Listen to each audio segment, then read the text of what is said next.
Hello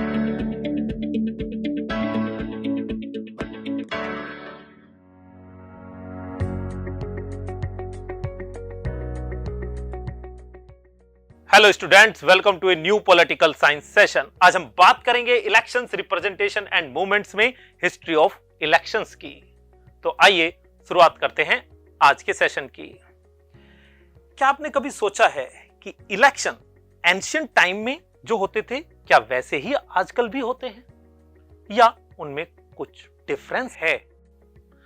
अगर आप देखेंगे तो बहुत से डिफरेंस आपको देखने को मिलेंगे, क्योंकि over the period of time इन्होंने डेमोक्रेसी को शेप किया है और एनरिच किया है। तो क्या आप उस जर्नी पर चलना चाहते हैं जहां आप देख पाएं कि किस तरह से इलेक्शंस ने डेमोक्रेसी को एनरिच किया? अगर हां, तो आपको चलना होगा उस जर्नी में एंशिएंट ग्रीस से आज के डिजिटल युग तक। इसको समझने के लिए हम एक टाइमलाइन देखेंगे, जिससे हमें एक ओवरव्यू मिलेगा over the period of time कैसे इलेक्शंस चेंज होते रहे। वर्ल्ड में हमें 508, 507 बीसीई से डायरेक्ट डेमोक्रेसी की शुरुआत होती दिखाई देती है ग्रीस की एक सिटी एथेंस से। 64, 68 सीई हम देखते हैं रोमन सीनेट इलेक्शंस, जहां पर रिप्रेजेंटेटिव चुनकर जाते हैं रोमन सीनेट में। और 1215 हिस्ट्री का एक बहुत बड़ा मोमेंट, जहां पर मैग्ना कार्टा लिमिटेड करता है मोनार्की के रूल को। मैग्ना कार्टा यानी कि एक फॉर्मल डॉक्यूमेंट्स जो ये एस्टेब्लिश करता है कि रूल ऑफ लॉ के द्वारा गवर्नमेंट चलेगी। ये शुरुआती दौर था जहां से इलेक्शंस के लिए आधार तैयार हो रहा था। हम देखते हैं 17वीं सेंचुरी में ग्रेजुअली यूरोपियन कंट्रीज में रिप्रेजेंटेटिव सिस्टम इमर्ज होता दिखाई देता है। और एक बहुत बड़ा इवेंट 1776 में हम देखते हैं कि यूएस को इंडिपेंडेंस मिलती है और 787 में वहां पर कॉन्स्टिट्यूशन बनता है और यूनाइटेड स्टेट्स बनता है दुनिया का पहला फेडरल कंट्री, और वहां पर रिप्रेजेंटेटिव इलेक्शंस होते हैं। 19वीं सेंचुरी में हम देखते हैं विमेन को भी वोटिंग राइट्स मिलते हैं। और 1945 में पूरे वर्ल्ड में यूनाइटेड नेशंस की स्थापना होती है, जिसके द्वारा फेयर इलेक्शंस कराने की वकालत होती है। 1989 और 1991 में हम देखते हैं कि दुनिया में बर्लिन वॉल जैसे इवेंट होते हैं और राइज ऑफ डेमोक्रेसी हमें देखने को मिलती है, जब डिसइंटीग्रेशन होता है सोवियत यूनियन का और खासकर ईस्टर्न यूरोपियन कंट्रीज में डेमोक्रेसी स्थापित होती है और रिप्रेजेंटेटिव इलेक्शंस के द्वारा वहां पर सरकारें बनती दिखाई देती हैं। 21वीं सेंचुरी में डिजिटल इलेक्शन और सोशल मीडिया ने तो इलेक्शंस को पूरी तरह से बदल कर ही रख दिया है। आइए इस टाइमलाइन के डिफरेंट माइलस्टोन को डिटेल में समझने की कोशिश करते हैं और सबसे पहले बात करते हैं एंशिएंट ग्रीस। 508, 507 बीसीई में हम देखते हैं बर्थ ऑफ डेमोक्रेसी को। ग्रीस की सिटी एथेंस में डायरेक्ट डेमोक्रेसी हमें देखने को मिलती है। यहां पर सिटीजन डायरेक्टली पार्टिसिपेट करते हैं डिसीजन मेकिंग में। असेंबली में इकट्ठा होकर वो अपने इश्यूज को डिस्कस करते हैं और उनके ऊपर डिसीजन लेते हैं। ऐसा कुछ हम इंडिया में भी पुराने समय में देखते हैं। अगर हम आगे चलें तो देखते हैं कि रोमन एम्पायर में रोमन रिपब्लिक 64, 68 सीई में हमें अर्ली रिप्रेजेंटेटिव सिस्टम देखने को मिलता है। ये एक डिफरेंट सिस्टम था जो एथेंस में था। कैसे? यहां पर सिटीजन इलेक्ट कर रहे थे अपने रिप्रेजेंटेटिव को सीनेट में। सीनेट का मतलब जैसा कि हम इंडिया में आजकल लोकसभा या राज्यसभा को कहते हैं।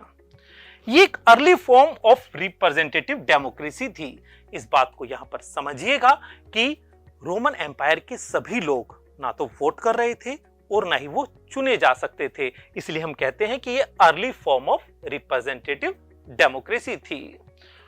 और इस वर्ल्ड ने एक बहुत बड़ा हिस्टोरिकल मोमेंट देखा 1215 में, जब मैग्ना कार्टा आया। मैग्ना कार्टा का मतलब एक फॉर्मल डॉक्यूमेंट। ब्रिटेन में वहां के मोनार्च की पावर को लिमिट किया। किसने? मैग्ना कार्टा ने। और वहां पर रूल ऑफ लॉ एस्टेब्लिश हुआ, जिसने आधार तैयार किया इस पूरे वर्ल्ड में डेमोक्रेसी के लिए, इलेक्शंस के लिए। और हम देखते हैं कि कॉन्स्टिट्यूशनल गवर्नमेंट आगे चलकर इसी मैग्ना कार्टा के आधार पर बनती दिखाई देती हैं। हम 17वीं सेंचुरी में देखते हैं कि वेरियस यूरोपियन नेशंस में पार्लियामेंट्री सिस्टम धीरे धीरे इमर्ज होता है, जैसे इंग्लैंड में, नीदरलैंड में।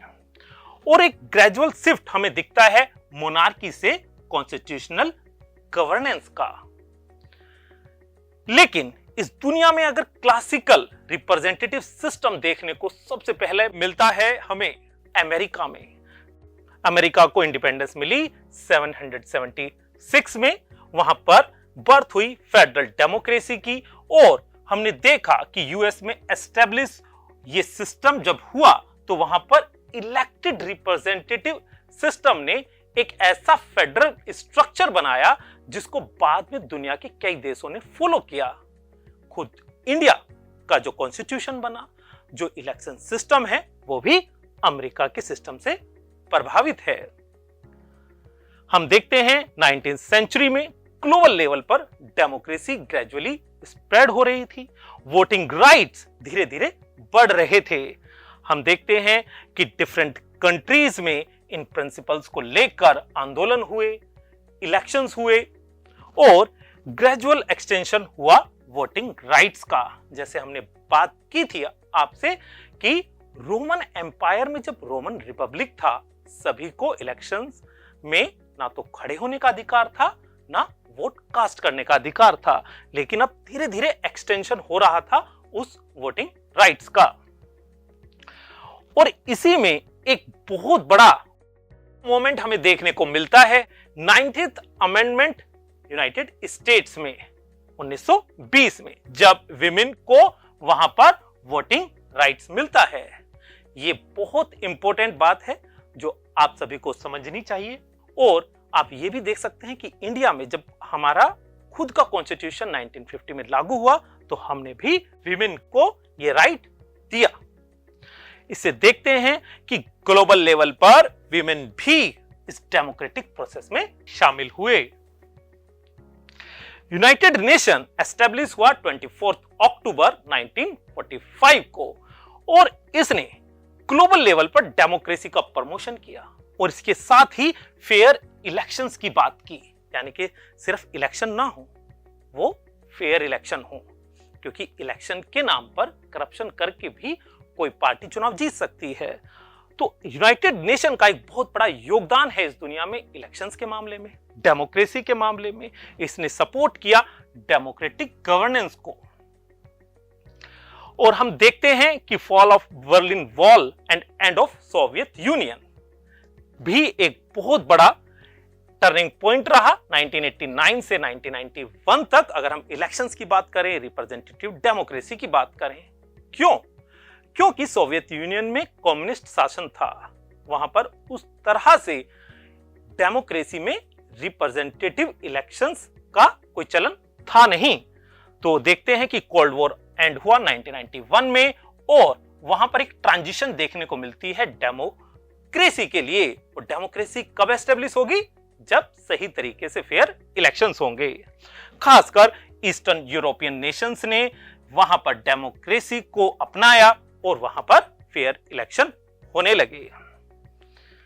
अगर हम बात करें 21st सेंचुरी की तो हम देखते हैं कि एक डिजिटल एरा है जिसने इलेक्शंस को बहुत बड़े तौर पर प्रभावित किया है।